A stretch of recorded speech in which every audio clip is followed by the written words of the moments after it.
À l'émission Conférence, nous vous présentons la troisième d'une série de 3 conférences sur la genèse et l'évolution de l'idée séparatiste au Canada français.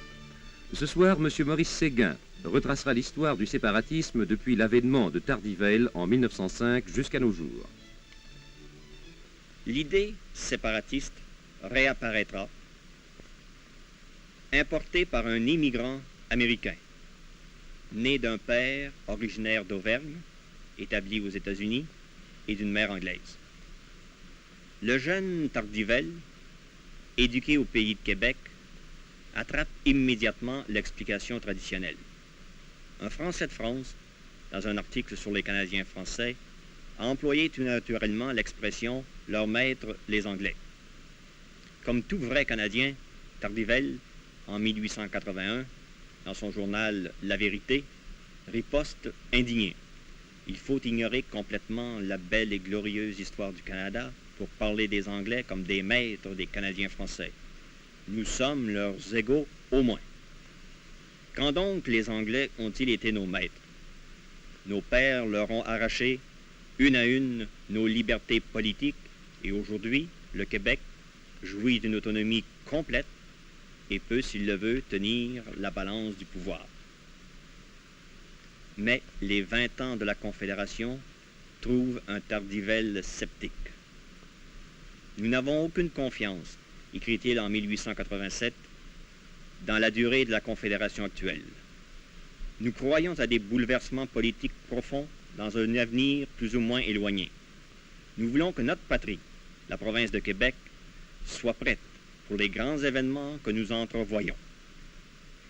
S'il était possible, nous voudrions voir le lien fédéral réduit aux proportions d'une simple union douanière et postale. Pour nous, écrit-il en 1889, la forme actuelle de notre gouvernement ne saurait être le dernier mot de notre existence nationale. Nous n'avons pas été arrachés 20 fois à la mort, nous ne nous sommes pas multipliés avec une rapidité qui tient du prodige pour aller périr misérablement dans un grand tout canadien. L'histoire du Canada français est une histoire non seulement glorieuse comme une épopée, mais de plus merveilleuse comme une légende. Le doigt de Dieu est là. C'est impossible, moralement impossible, que le Créateur des peuples ait jeté des assises aussi solides s'il n'avait eu le dessein d'ériger, sur ses fondements massifs, une nation forte et puissante. Sûrement, il n'y aurait pas eu le sentiment des proportions chez le Créateur, ce qui est inadmissible. À un commencement aussi noble, aussi glorieux que le commencement de la nation canadienne-française, doit répondre autre chose que le misérable avortement qu'entrevoient nos pessimistes. Il est dans les desseins de la Providence que nous parvenions à la plénitude de la vie nationale. En 1890, il écrit « Je rêve d'un Canada français autonome, d'une vraie Nouvelle-France. On me dit, sur tous les tons et dans les 2 langues officielles du pays, que c'est là une folie sans nom, propre seulement à irriter. Au risque de passer pour un esprit paradoxal, je dirais que nous avons besoin d'un peu de persécution. À l'heure marquée par le Dieu des nations, surviendra quelques grands bouleversements politiques, éclatement des États-Unis et du Canada. Et les Canadiens français, tant du Dominion que des États-Unis, formeront un vrai peuple. Le Canada français, prédit-il, aura des limites beaucoup plus étendues que les limites de la province de Québec actuelle. Et dans 50 ans, peut-être, il prendra place parmi les nations de la Terre. Tardivell sera assez lucide pour comprendre que l'indépendance du Dominion n'assurerait nullement l'indépendance du Canada français. Nous n'aurions rien à gagner à une semblable indépendance, car nous ne cesserions pas d'être la minorité dans un Canada indépendant. Tardivell est amené à scruter le passé. 1837 et sa bête noire. Chose certaine, écrit-il, c'est que la folle entreprise de Papineau nous a fait infiniment plus de tort que de bien. Elle nous a valu l'union des 2 Canadas, qui nous a menés fatalement à la Confédération. Sans le coupable soulèvement de nos soi-disant patriotes, le Bas-Canada n'aurait pas, selon toute probabilité, été uni au Haut-Canada, malgré lui et pour le punir. Et aujourd'hui, resté colonie britannique, mais non point englobé dans le Dominion, le Canada français serait en voie d'arriver à une autonomie complète. Sans 1837, il y aurait aujourd'hui un Canada français complètement indépendant du Canada anglais. Et Tardivelle se demande pourquoi, en 1865, l'inique union de 1840 ayant fait son temps, pourquoi les chefs canadiens-français n'ont pas insisté sur le retour au régime de la séparation qui avait prévalu de 1791 à 1840. Une nouvelle France se serait établie définitivement. Ce qui paraît aujourd'hui à plusieurs un rêve, une chimère, un projet impraticable, la fondation d'un Canada français indépendant, aurait pu facilement devenir une glorieuse réalité. Pour Tardivelle, tout était aussi simple. Que le Canada français retourne à la situation d'avant l'Union, qui lui a été imposée pour le punir de la coupable échauffourée de 1837-1838. Voilà près d'un demi-siècle que dure l'expiation, gémit-il. Nous n'acceptons pas la Confédération, nous la subissons seulement. On dira peut-être que la sortie de la province de Québec de la Confédération est aujourd'hui impossible. C'est très difficile, nous l'admettons, écrit Tardivelle. Mais difficile, très difficile, n'est pas synonyme d'impossible. Ce qui nous paraît radicalement impossible, c'est que le régime actuel puisse se maintenir longtemps, à moins que la race canadienne-française ne consente à se suicider. Tardivelle s'étonne de l'incompréhension qu'il rencontre. Si moi, Canadien-Français simplement par adoption, et à moitié anglais par-dessus le marché, je comprends ainsi les destinées de ce pays, comment se fait-il que tous les Canadiens français de naissance ne partagent pas mes espérances? C'est un mystère pour moi.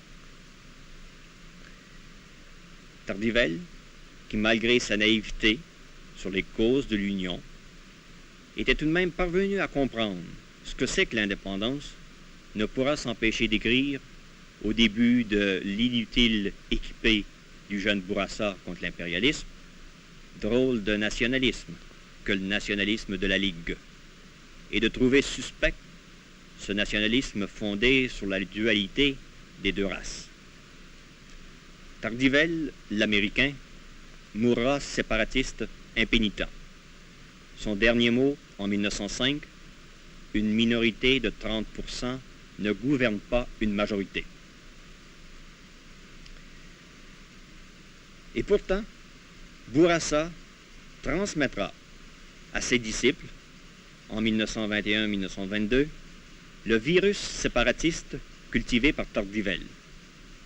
La Confédération a vécu en puissance, dira l'homme d'Ottawa. Durera-t-elle 20 ans ou 30 ans? Je l'ignore, mais elle doit se dissoudre un jour. En annexant cet immense territoire de l'Ouest, les pères de la Confédération ont fait une erreur capitale.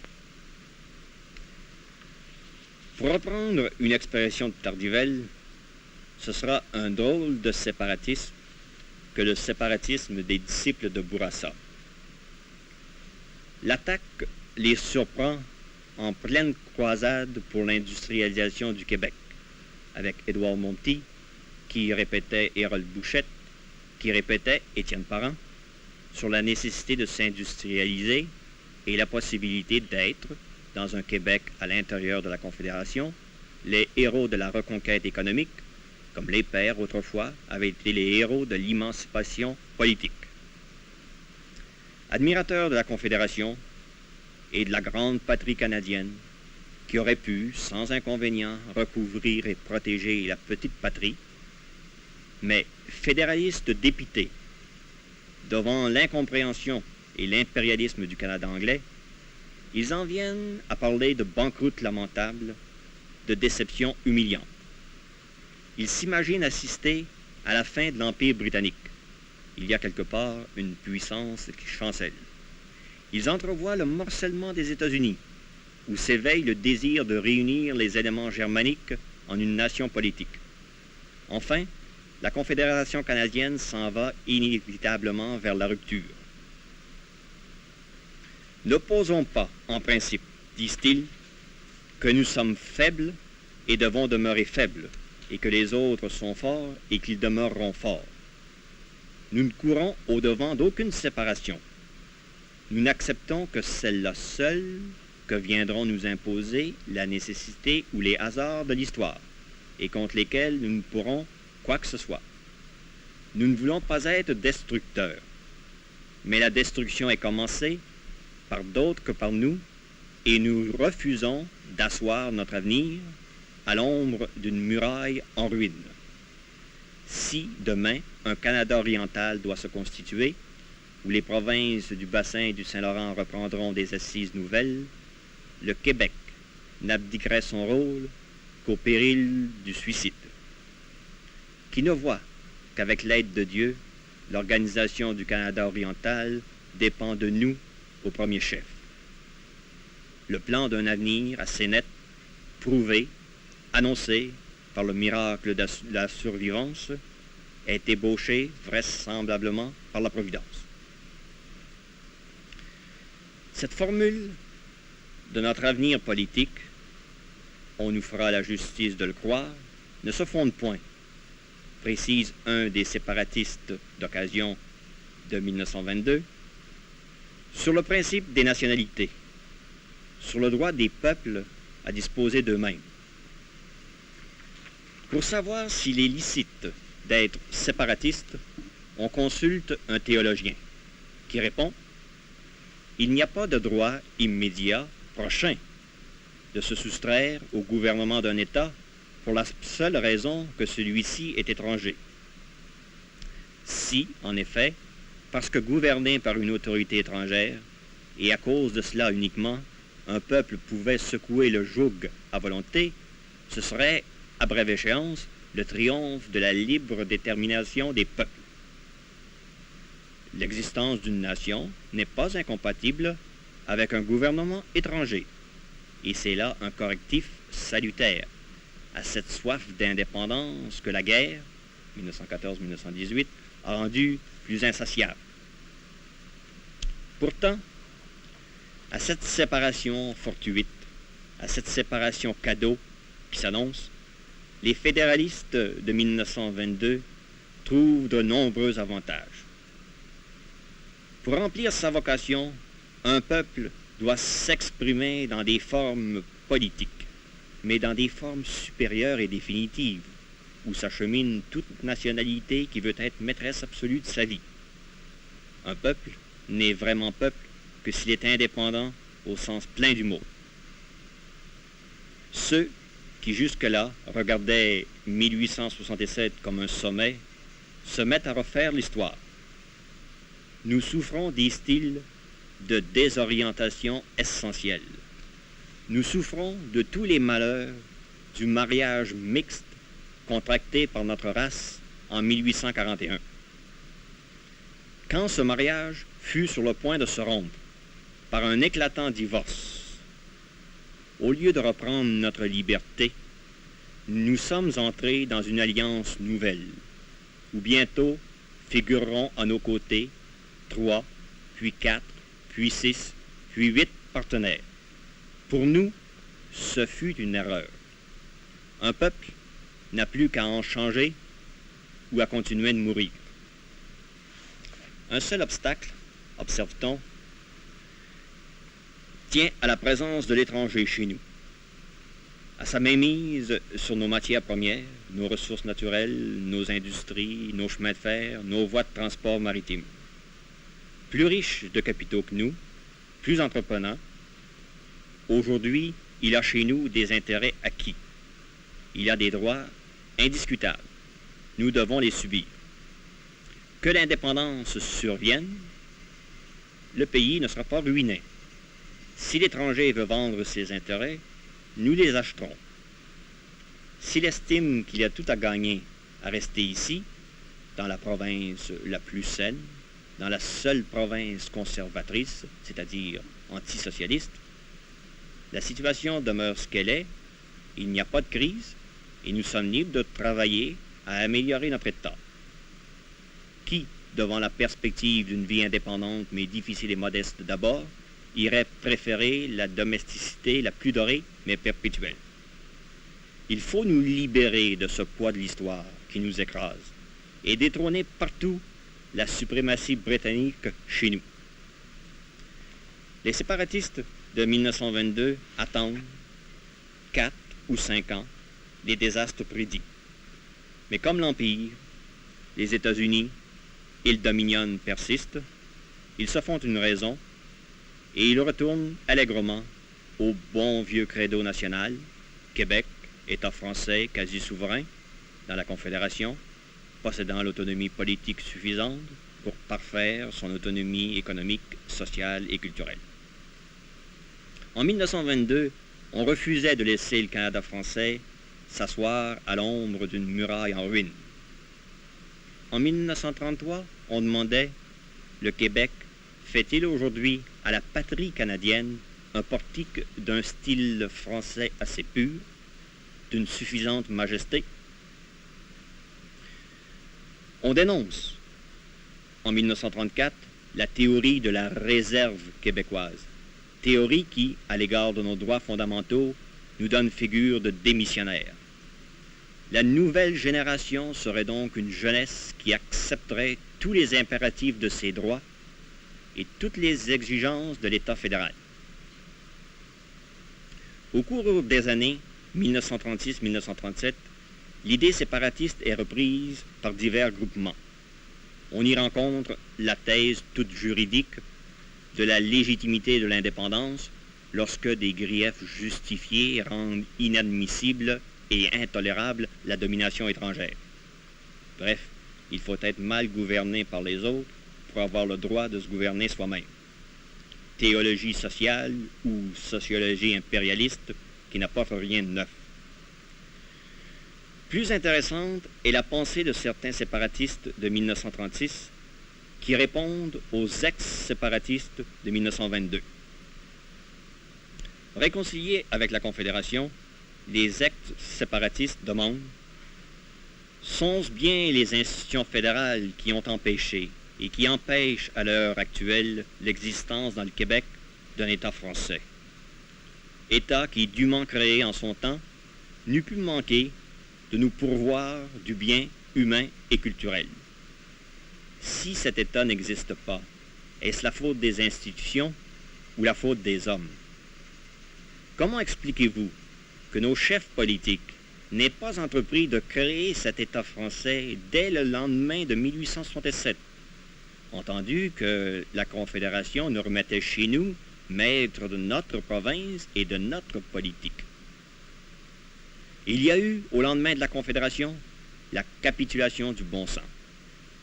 Nous avons été vaincus non pas tant par la supériorité de nos rivaux que par notre anarchie intérieure. Nous demandons la simple exécution du pacte de 1867. Si l'État français, organisé dès le lendemain de la Confédération, nous eût préparé un milieu, un climat normal, si, par exemple, il eût pu empêcher l'économique de tourner contre nous, et si aujourd'hui, vrai maître chez soi, le Canadien français a eu conscience de ce pouvoir pleinement réalisé, croit-on que le séparatisme eût jamais existé? Les séparatistes de 1936 répondent « C'est parce que dans la Confédération, il est absolument impossible d'être entièrement Canadien-Français que nous voulons en sortir. La réalisation d'un État français dans la Confédération est une utopie. Il n'est pas question pour nous d'obtenir justice dans les cadres de la Confédération que nous repousserions, même si elle ne molestait pas ce que l'on a convenu d'appeler nos droits de peuple sans personnalité. Nous voulons un État dans lequel nous pourrions vivre intégralement toute la plénitude de notre vie nationale. Pour nous faire avaler la Confédération, les politiciens nous l'ont représenté comme l'achèvement de notre libération politique. Dans leur imagination, ils ont fait du Canada une espèce de pays franco-britannique où, pour employer le charabia traditionnel, les deux grandes races, les deux cultures jouissaient de la plus parfaite égalité. Or, cette situation idyllique ne correspond ni à la réalité des faits, ni au texte de la Constitution. La prétendue égalité, qui devait régler nos rapports avec le Canada anglais, ne sera jamais que théorie. Quoi que nous fassions, nous serons toujours dans le Dominion la minorité ethnique obligée de subir la pression politique et économique de la majorité. L'égalité avec l'anglais, disaient les séparatistes de 1936, nous ne l'avons jamais eue, ni sur le terrain politique, ni sur le terrain économique. Et à l'objection, ne convient-il pas de reconquérir d'abord notre autonomie économique avant de tirer des plans pour conquérir notre indépendance? Les séparatistes de 1936 ripostent. Les seuls moyens efficaces de redresser notre situation économique sont d'ordre politique. Politique d'abord.